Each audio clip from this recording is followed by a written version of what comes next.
भगवान बुद्ध आणि त्यांचा धम्म 11 महामंत्र्याकडून राजपुत्राची समजूत। त्या तरुण स्त्रिया अयशस्वी झाल्यावर राजपुत्र काही त्यांच्याकडे आकर्षित झाला नाही हे उदयनच्या लक्षात आले। राजनीतीत कुशल असलेल्या उदयनने स्वतः शेवटी राजपुत्राशी बोलण्याचे ठरवले।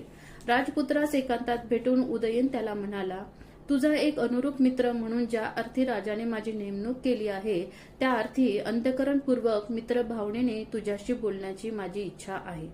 असे म्हणून उदयनने सुरुवात केली।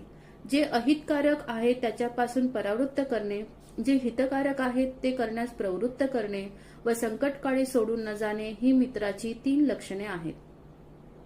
मित्रत्वाचे अभिवचन दिल्यानंतरही पुरुषार्थापासून तुला दूर जात असताना पाहून मी त्याच्याकडे दुर्लक्ष करणे म्हणजे मी मित्रत्वाला पारखा झालो असे होईल। कपटाने सुद्धा स्त्रीला वश करणे हे योग्यच आहे। त्यामुळे